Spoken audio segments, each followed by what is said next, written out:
What's up, hams and hams to be? Lucas, W1BTR here. Today we're taking a look at a radio sent straight over from Talkpod.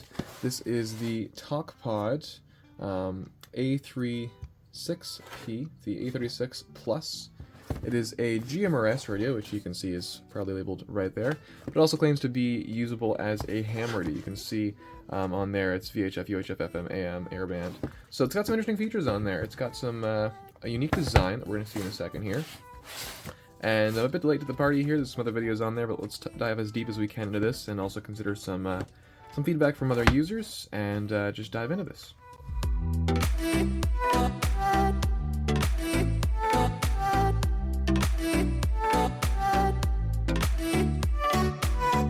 Alright, so let's start out by unboxing this radio here. Opening it up, we've got, alright, here we go, multi-band portable transceiver user manual. Can't get more technical of a manual label than that. Alright, we've got a cheap programming cable here, although it looks like it's a somewhat decent one, but we're going to stick with the AIOC today. So we've got its battery here, which seems like a pretty standard battery. We've got the charging stand. Alright, and looking at this Talkpod charging stand here, it's got a nice little light indicator on it. It doesn't have the big, DC converter things in there. That's built into this right here. Now there's upsides and downsides of that. The upside is that this is very easy to plug into a power strip if you have more than one of this radio. It doesn't take up a bunch of outlets. You can just plug a bunch of them in. The downside is you can't plug this into your standard 12-volt power supply and expect it to charge your radio because it's taking AC right there and there's no easy tap-in for the 12-volt. It's got a little guide in the bottom as well so you can see the charging status. I like that. It seems like a bit better quality than the normal UV5R kind of charging thing or something like that. But let's talk about the main event here, and that's the radio. And they've sent over the clear version, which is a beautiful looking radio. Look at that. I love being able to see what's going on inside a little bit, and it's not overdone, but it's a nice little look here. We've got the peel. Well, that was disappointing. There's a peel on there somewhere, but we'll just leave that on there for now. And we've got a keypad right there. I'm not sure if it's illuminated or not. Let's see, we've got the push to talk. Got a couple buttons right there that I'm assuming are programmable, as well as this one. And then we've got the audio right there. Alright, well, let's chunk this guy into here. How does this go on? Maybe it goes on the bottom first, I'm guessing. Yeah, it does. Alrighty. Channel mode. Alrighty, and I like that the 2, 1, 2, 3, 4, 3, 2. it sounds like a normal person talking as opposed to some odd translation thing going on there. Whoops, I just hit the transmit button with no antenna on there. Let's not do that. Let's see, it's got a USB-C charging cable. Where's the USB-C? Oh, it's on the battery itself. That's great, because that means you can even take out the battery here and still charge it. That's real nice. I like that. Yeah, USB-C needs to be added to as many radios as possible. It's such a great protocol. Even Apple's switching over to it now. I mean, they're the ones that helped make it in the first place. That they helped design USB-C, but they've been sticking with Lightning for some reason. All right, let's take this guy out as well. Let's see. Not bad, not bad. What else is in the box here? We've got a handy little wrist strap, of course. We've got the mic clip, which goes in the battery, which kind of controversial point. I actually kind of prefer when it goes in the battery, because you can easily store the battery places. These things are super cheap to grab, and it doesn't get in the way of the battery coming on and off. I prefer it a little bit. I think it's a bit easier to work with, and it makes this easier to just slide in somewhere when there's no battery in it, I just think it makes things more compact and easy. Alright, and yeah, a little USB charging adapter. I don't think this is a particularly good one, but it's 1 amp, 5 volts, not bad. Alright. Channel mode. Alright, so I have had a chance to mess around with this radio a little bit now, and I've found out that it comes pre-programmed for FRS and GMRS. You can see it's got FRS channel 1 right there, and if we go up to channel 22, oops, I'm on the wrong VFO here, 0, 2, 2, yep, we've got FRS channel 22 there, and then it goes into GMRS. So that's going to be same power output, probably wider bandwidth for some of them. Once you go up past those 22 GMRS channels, it's got some repeaters programmed in as well, just some default kind of setups there with DCS and different things, and I'm not sure how standard those are, but it's kind of interesting that they have that there. So one of the things I've noticed is that the top one by default is set for the channel name, the bottom one is the channel frequency. I'm sure that can be easily changed. It does have a receive strength indicator right there. I'm not sure how accurate that is. Battery indicator at the top, volume over there. Let's go into the... Oh, interesting. The screen does turn off after a while, completely off. Very interesting. Let's go to the menu. Alright, interesting. So I like this menu. I like how it's set up so you can get a full description of what's going on there and then set it.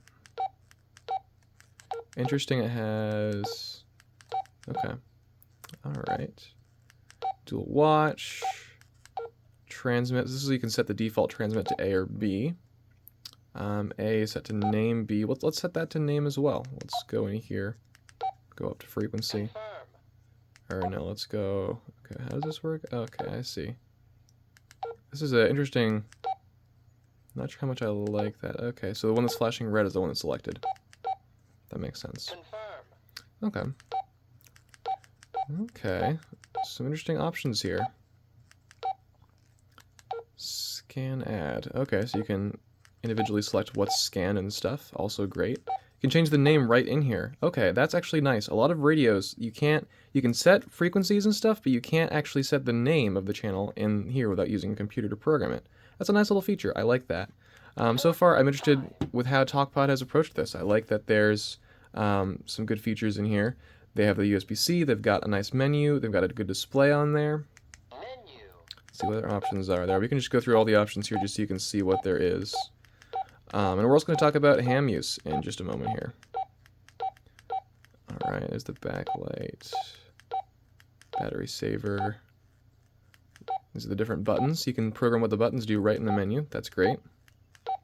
We're going to turn off the voice just for this video. And I'm sure the beep is annoying some people as well. So let's turn that off as well. Alright, auto lock, power on message. We could set that to be the voltage or the logo. No custom message. Alright. Language. I don't know what that is. Instructions, details. Reset VFO all. And there's the firmware version. Okay, that's nice to know as well. Alright. Interesting. So we've got some cool options there. I don't hate that menu interface. I don't hate that at all. I think the only one that I prefer over that is probably the Quansheng UVK5 because it shows the different menu options above and below and stuff. That's kind of nice, but I'd say this is good as well. I don't love that the screen just completely turns off there, but I'm sure with activity it would turn on. Alright, so let's get something hooked up and see what options there are when programming from a computer. Alright, so for programming the radio, it's already on. Let's turn it off here and grab our AIOC cable and plug it in here.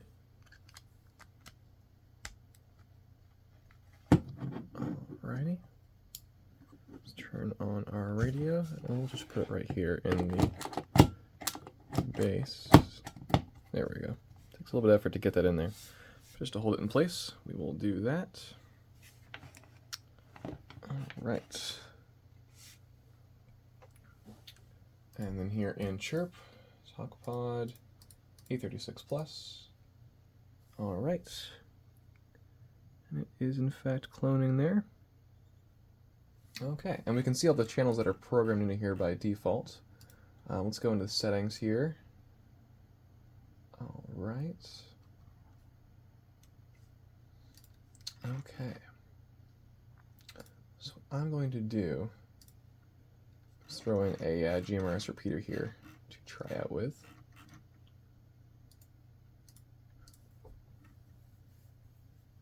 wonder if this one is programming and all. I see. So the tone squelch, 88.5 for the FRS. Interesting. So let's also throw in a few a few ham frequencies in there too. Although I'm going to want a little note on that as well. Let's put a few local repeaters in here. Just do those, and I'm curious if this will let us put in a out of scope frequency too. So let's try those out. We're going to put these over at 60. Alright, we're going to upload to radio. That is a pretty painless upload and download process, and very quick. I will say that's a very quick programming. Compared to over here, this is my Anytone 778 UV Plus, which is a great video, a great radio, but the programming takes us all like a minute each time, maybe over, depending on how big your programming stuff is. Alright, so we're going to go ahead and unplug this, patch that up there. Alright. Okay, now let's go over to channel 053, and we see it's got the channel name and everything. Looks good. Alright. Now I might be able to reach this from right here. Let me give it a try. WRMS 276 testing. Well, a little bit, but these HTs struggle with their default antennas in the best of times, so I'm not very surprised by that. Alright, let's try W1MRA. This is a ham one. Let's see if it'll let us transmit it. W1BTR testing. MRA repeater BL 146.36. Interesting, and it says ARX there on the bottom, so you know which channel is talking pretty easily. It's kind of helpful. And yeah, that sounded about what I expect as far as receive strength. But what about VFO mode? For VFO mode, you're going to simply press and hold the kind of green button right there, and that brings you into VFO mode. So you can go right over to 146520, the simplex calling frequency, for example. But here's where I do want to talk about one thing. Now, I did transmit on the W1MRA repeater there, but you might want to be hesitant to use this for ham use. It is functionally capable of it, but what I want to talk about is the cleanliness of the signal. Now, a lot of people kind of dismiss how clean the signal is. There are old UV5Rs that came out, or a lot of the Baofeng radios that were unclean and everyone didn't really care about it. But really, it is something we should care about as hams, because we want to respect the frequency we've been given. It is a privilege, not a right, that the government gives us these frequencies, and we want to do our best to respect the rules and regulations they've put in place so that we can do that. And it's also important just for other radio use. Consider the AM broadcast stations that transmit strong harmonics that can come through on our radios. Now, some of that is just the radio's fault, and some good filtering will help with that. But sometimes the actual stations themselves can be causing interference, and we hate that, don't we? Well, just like that, the business users we might be interfering with, or God forbid, some public service might be using a frequency that we're transmitting for a harmonic. And we want to be respectful of that and aware of that and make sure that we're doing our job just as we would expect them to do theirs when it comes to radio safety. So I'm sure you've heard there's been a lot of discussion in this radio on how great it is, except for that one flaw, that it has some noisy kind of spectrum stuff there. So I want to take a look at that. We're going to do some testing and see with a nano VNA a tiny SA, exactly what we're talking about there as far as that clean signal goes. So let's do some tests with that. All right, so I've got this 30 decibel 25 watt attenuator right here going into a couple of 10 watt attenuators. 10 decibel attenuators right here. Now typically I would not recommend attaching a heavy attenuator right to your radio because that can put some strain on the connector there, but I don't have the adapter. We're going to do this for now and just be cautious of it.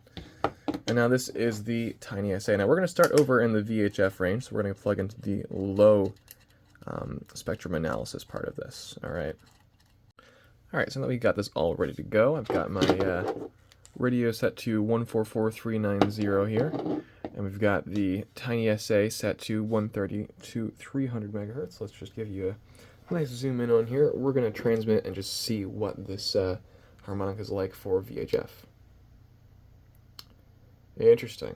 Okay, so you can see right there, our transmit is about -20. Our harmonic is right up there with it. In fact, it's deviating back and forth just a little bit. going on there. So that's incredibly high for our main harmonic there. That's completely unfiltered. So yeah, that's a big problem. What we see here is that on our unintended frequency here, we are actually transmitting just as much power as we are on this frequency. So you might as well be setting this radio to that harmonic there and transmitting and using that illegally. So obviously, this is a big issue. For radios as small as this, that small amount of wattage, this is like a 5 or 10 watt radio. I'll verify that in a second. I'll show that on the screen. It's not a ton, but this is a really cool radio as far as a lot of this goes. It's got great features. It's got a great menu. It's got a good UI. It seems like it's got good audio. They've put a lot of thought and care into the software interface, but if the internals don't have this basic filtering, then that's just a serious issue. Like that's probably less than $10 worth of parts. I'd gladly pay $10 more if this radio had this nice filtering on it and stuff. Because let's look again here. Yeah, see, that is atrocious level of harmonics there. But the story is not done here. Now, this was just VHF. We're going to check on UHF as well here in just a second. Alright, so let's try the UHF spectrum here. We've got a radio set to 443 megahertz. We're receiving here in the tiny SA from 440 to 900 megahertz. Now, we're looking to see probably strongest harmonic around 800 or so. Or we're looking at to be, if you remember the spec, to be 40 decibels below the primary frequency here. So let's just give this a try here. We're going to transmit.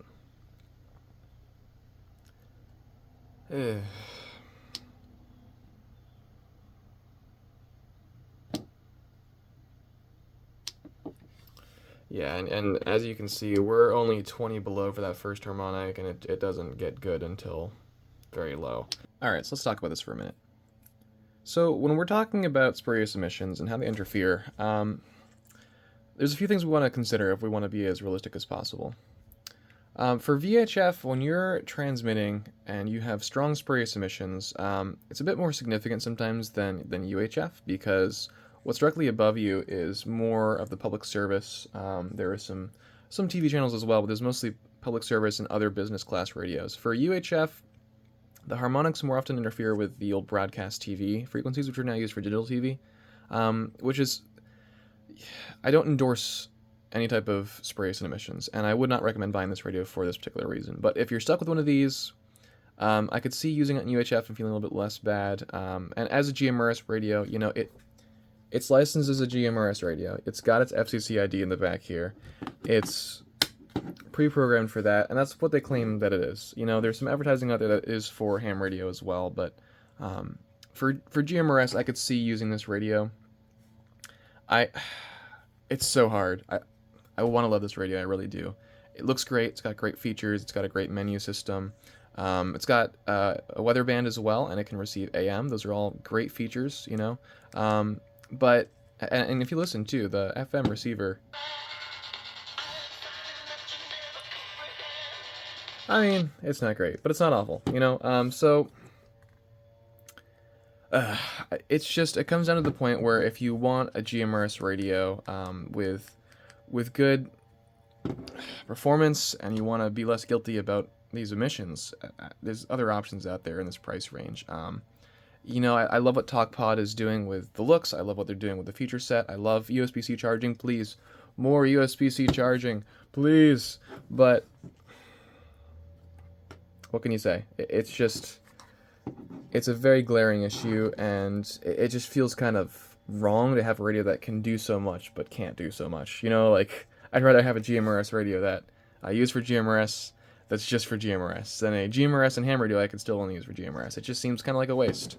So Talkpod, if you're watching this video, honestly, my friends, all you got to do is just re-release this radio with some, I pressed a button, with some filters in it, I've also noticed that this seems to be coming off rather easily, so maybe look at that too.